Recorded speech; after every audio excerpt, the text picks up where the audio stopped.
Welcome back to our channel Info 366. இன்னைக்கு என்ன இன்ஃபர்மேஷனோட நான் உங்களை வந்து சந்திக்கிறேன் அப்படின்னா, ஃபைனலாக எல்லாருமே எதிர்பார்த்த சி ஜோசப் விஜய் எனும் நான் அந்த ஒரு வார்த்தையை நம்ம வந்து கேட்டுட்டோம்.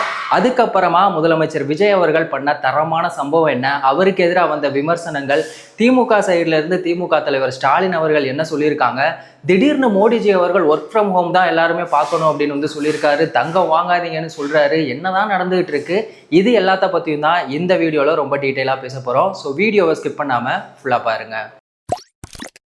தாவேகா தலைவர் விஜய் அவர்கள் முதலமைச்சராக நேற்று பதவி ஏற்றது வந்து ரொம்பவே மாசாக இருந்துச்சு அப்படின்னு தான் வந்து சொல்லணும். எல்லாருமே பார்த்தீங்கன்னா பதவி ஏற்கும்போது பார்த்து தான் படித்தாங்க. எப்போவுமே வந்துட்டு பேப்பரை வச்சு தான் வந்து விஜய் அவர்கள் படிப்பாங்க அப்படின்னு வந்து சொல்லிட்டு இருந்தாங்க. ஆனால் நேற்று பதவி ஏற்கும்போது ஒரு வார்த்தை கூட பார்க்காம ரொம்பவே தைரியமாக பேசியிருந்தாரு. அது வந்து ரொம்பவே நல்லா இருந்துச்சு. இன்னொரு விஷயம், ராகுல் காந்தி அவர்களையே பக்கத்தில் வச்சுட்டு குடும்ப அரசியலை ஒழிப்பேன் அப்படின்னு வந்து சொன்னதெல்லாம் உண்மையிலேயே வேற லெவலாக இருந்துச்சு அப்படின்னு தான் சொல்லணும். செங்கோட்டையன் அவர்கள் பதவி ஏற்கும்போது அவர் வந்து எந்திரிச்சு நின்று அவரோட வயசுக்கு மரியாதை கொடுத்தாரு. இன்னொரு விஷயம், அந்த டேபிளை வந்துட்டு தூக்குறதுக்கு ஆள் இல்லை அப்படிங்கும்போது அவர் எந்திரிச்சு ஓடினது, இதெல்லாம் பார்க்கும்போது ரொம்பவே கியூட் மூமெண்ட்டாக இருந்துச்சு அப்படின்னு தான் சொல்லணும்.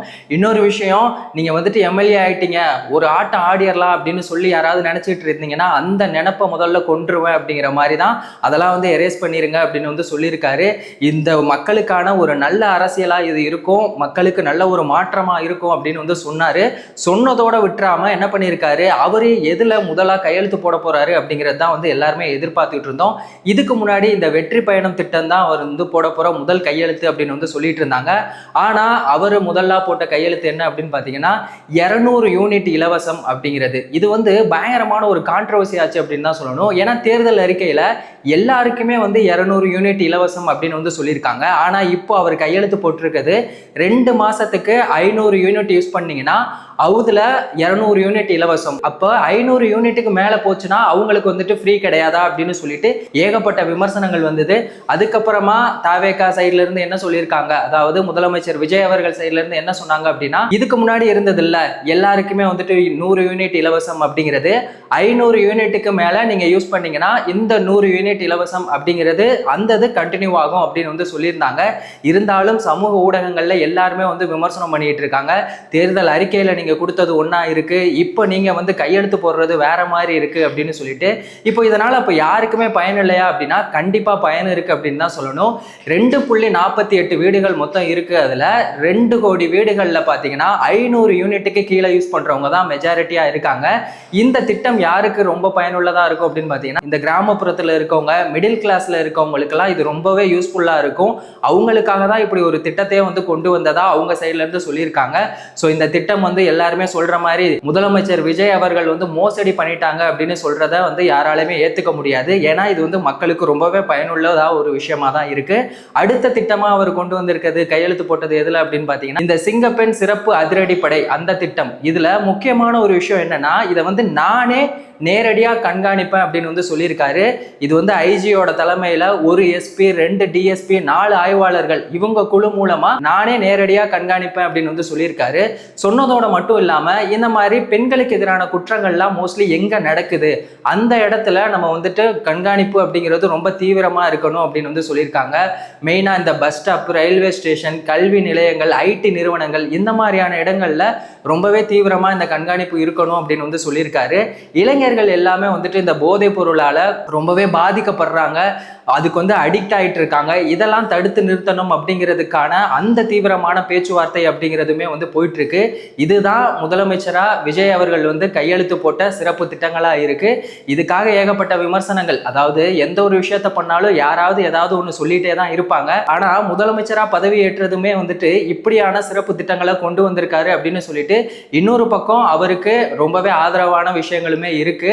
இன்னொரு பக்கம் எல்லாருமே நேத்து கலாய்ச்ச, விமர்சித்த ஒரு விஷயம் என்ன அப்படின்னு பாத்தீங்கன்னா, எப்பவுமே வந்துட்டு தமிழ் தாய் வாழ்த்து தானே முதல்ல பாடணும், ஆனா நேத்து பாத்தீங்கன்னா வந்தே மாதரம், தேசிய கீதம், அதுக்கப்புறம் 3ஆவதா தமிழ் தாய் வாழ்த்து வந்து பாடுறீங்களே, இது எந்த விதத்துல நியாயம் அப்படின்னு சொல்லிட்டு முதலமைச்சர் விஜய் அவர்களுக்கு ஆதரவு கொடுத்தாங்கல்ல பெரும்பான்மையா இருக்கிறதுக்காக, விசிகா, சிபிஐ, சிபிஎம் அவங்க எல்லாருமே வந்துட்டு இதுக்காக எதிர்த்து கேள்வி கேட்க ஆரம்பிச்சுட்டாங்க. சமூக ஊடகங்கள்லயுமே வந்து எல்லாருமே கேள்வி கேட்க ஆரம்பிச்சாங்க. அதுக்கப்புறமா இதை பெருசாக்க கூடாது அப்படிங்கிறதுக்காக ஆதவ அர்ஜுனா அவர் என்ன சொல்லிட்டாரு அப்படின்னா, எங்களுக்குமே வந்து இதுலலாம் உடன்பாடு கிடையாது, கிடையாது. ஆளுநர் அவர்கள் சொல்லி தான் வந்து அவங்க மத்திய அரசு வந்து செஞ்சிருக்காங்க. இனி வரும் காலங்களில் இந்த மாதிரி எந்த ஒரு அரசு நிகழ்ச்சி நடந்தாலும் அதுல தமிழ் தாய் வாழ்த்து தான் வந்து முதல்ல பாடும் அப்படின்னு வந்து சொல்லியிருக்காங்க. அவ்வளவுதான், பிரச்சனை எல்லாம் முடிஞ்சு போச்சு, அவன் பொழப்ப பாருங்க அப்படிங்கிற மாதிரி சிம்பிளா அதை வந்து முடிச்சுட்டாரு. இது எல்லாம் ஒரு பக்கம் நேற்று போயிட்டு இருக்க, திடீர்னு மோடிஜி என்ன பண்ணிட்டாரு, இதுக்கப்புறமா யாருமே ஒரு வருஷம் தங்கம் வாங்காதீங்க அப்படின்னு வந்து சொல்லிட்டாரு. ஒர்க் ஃப்ரம் ஹோமை தான் வந்து கண்டினியூ பண்ணணும் அப்படின்னு சொல்லிட்டாரு. கொரோனா காலத்துல நீங்க எப்படி இருந்தீங்களோ அப்படிதான் இருக்கணும் அப்படின்னு சொல்லி புதுசா குண்டை தூக்கி போட்டாரு. என்னடா விஷயம் அப்படின்னு சொல்லி பார்த்தா, இந்த மத்திய கிழக்கு நாடுகள்ல போர் நடக்குது இல்ல, போர் நடக்கல, 3 வாரத்துக்கு ஸ்டாப் பண்ணி வச்சிருக்காங்க. போர் நடந்துகிட்டு இருக்கப்ப கூட இந்த எரிபொருள் தட்டுப்பாடு அப்படிங்கிற ஒரு பிரச்சனை இல்ல. ஆனா இந்த போர் நிறுத்தம் இப்ப இருக்கிற வேளையில நம்ம கிட்ட வந்து இந்த எரிபொருள் தட்டுப்பாடு ரொம்பவே அதிகமான பிரச்சனையா இருக்கு அப்படின்னு சொல்லி மோடிஜி அவர்கள் வந்து சொல்லியிருக்காங்க. யாருமே ஒரு வருஷத்துக்கு தங்கம் வாங்காதீங்க, வெளிநாட்டுக்கு யாரும் போகாதீங்க, இந்த வெளிநாட்டு திருமணங்களுக்கெல்லாம் வந்துட்டு யாருமே போக வேணாம் அப்படின்னு எல்லாம் வந்து சொல்லியிருக்காரு. மோஸ்ட்லி நீங்க எங்கேயாவது போகணும் அப்படின்னா பப்ளிக் டிரான்ஸ்போர்ட்டை அதிகமா யூஸ் பண்ணுங்க, ட்ரெயின்ல போங்க, வெஹிக்கிள் அதிகமா யூஸ் பண்ணுங்க, அந்த மாதிரிலாம் வந்து சொல்லியிருக்காங்க. இந்த மாதிரிலாம் பண்ணீங்க அப்படின்னா தான் இந்த பெட்ரோல் டீசல் தட்டுப்பாடு அப்படிங்கிற ஒரு பிரச்சனையா இருக்கட்டும், இல்ல எல்பிஜி தட்டுப்பாடு, இது எல்லா ப்ராப்ளமுமே வந்து சால்வ் பண்ண முடியும், நம்மளோட அந்நிய செலவாணியை வந்துட்டு நம்ம சேமிக்க முடியும் அப்படின்னு வந்து சொல்லியிருக்காரு. சரி, ஓகே, இந்த அந்நிய செலவாணி அப்படின்னா என்ன அப்படிங்கிறத ஃபர்ஸ்ட் தெரிஞ்சுக்கலாம். இப்போ நம்ம ஒரு பொருள் வாங்குறோம் அப்படின்னா அது நம்ம ஊர்ல நம்ம காசை கொடுத்து வாங்கலாம். இப்போ வெளிநாட்டுல இப்போ நம்ம ஒரு தங்கமோ இல்ல பெட்ரோலோ வாங்கணும், இப்போ எக்ஸாம்பிளுக்கு சவுதி அரேபியா கிட்ட இப்போ பெட்ரோல் இருக்குன்னு வைங்களேன், அவங்க வந்து என்ன சொல்லுவாங்க, எனக்கு வந்து உன்னோட இந்தியன் டாலர்ல பணம் கொடுக்காத, எனக்கு அமெரிக்க டாலர்ல பணம் கொடு அப்படின்னு வந்து சொல்லி வெளிநாட்டு இதுல கேட்குறாங்கல்ல, அதுக்கு பேரு தான் வந்து அந்நிய செலவாணி. ஸோ அந்த டாலரை வந்து நம்ம சேமிச்சு வைக்கணும். இப்போ எல்லாருமே தங்கம் வாங்க ஆரம்பிச்சுட்டாங்க அப்படின்னா அந்த டாலரோட மதிப்பு அப்படிங்கிறது ரொம்பவே கம்மி ஆயிரும். இப்போதைக்கு நம்ம கிட்ட ஸ்டாக் எவ்வளவு இருக்கு அப்படின்னு பாத்தீங்கன்னா 690 பில்லியன் டாலர் வரைக்கும் நம்ம கிட்ட வந்து கையிருப்பு இருக்கு. அதான் அவ்வளவு இருக்கேடா, அப்புறம் எதுக்கு இவங்க வந்து ஒர்க் ஃப்ரம் ஹோம் தங்கத்தெல்லாம் வாங்கக்கூடாது அப்படின்லாம் சொல்றாங்க அப்படின்னு சொல்லி உங்களுக்கு ஒரு கொஸ்டின் ஒன்று கேட்கணும் அப்படின்னு தோணலாம். இங்கதான் ஒரு விஷயம் இருக்கு, ஒரு பிரச்சனை வர்றதுக்கு முன்னாடியே அதை வந்து சரி பண்ணணும். எமர்ஜென்சி டைம்ல நம்ம வந்துட்டு எந்த விதமான பாதிப்பு ஏற்படக்கூடாது அப்படிங்கிறதுக்காக தான் மோடிஜி அவர்கள் வந்து இப்படி ஒரு விஷயத்த சொல்லியிருக்காரு. இது எங்க போய் முடிய போகுது அப்படிங்கிறது தெரியல. திரும்பவும் லாக்டவுன் போடுறதுக்கான அதிகப்படியான வாய்ப்பு இருக்கு அப்படின்னு சொல்லிட்டு இருக்காங்க.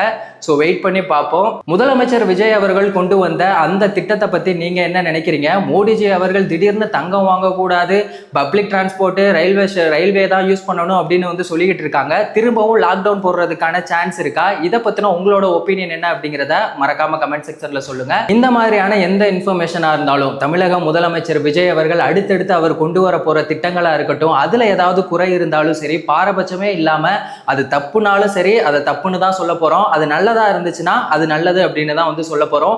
எப்பவுமே நாம வந்துட்டு யாருக்கும் சார்ந்து பேச போறது இல்ல, நம்ம எப்பவுமே வந்துட்டு மக்கள் பக்கம் தான் இருக்க போறோம். அடுத்தடுத்து இந்த மாதிரியான என்ன அப்டேட்டா இருந்தாலும் அதை உடனுக்குடனே நீங்க தெரிஞ்சுக்கணும் அப்படின்னா, அதுவும் 10 நிமிஷத்துல தெரிஞ்சுக்கணும் அப்படின்னா நம்ம சேனலை மறக்காம சப்ஸ்கிரைப் பண்ணுங்க, உங்க ஃப்ரெண்ட்ஸுக்கும் ஷேர் பண்ணி சப்போர்ட் பண்ணுங்க. வேறொரு வீடியோல வேறொரு இன்ஃபர்மேஷன்ல திரும்பவும் சந்திக்கலாம்.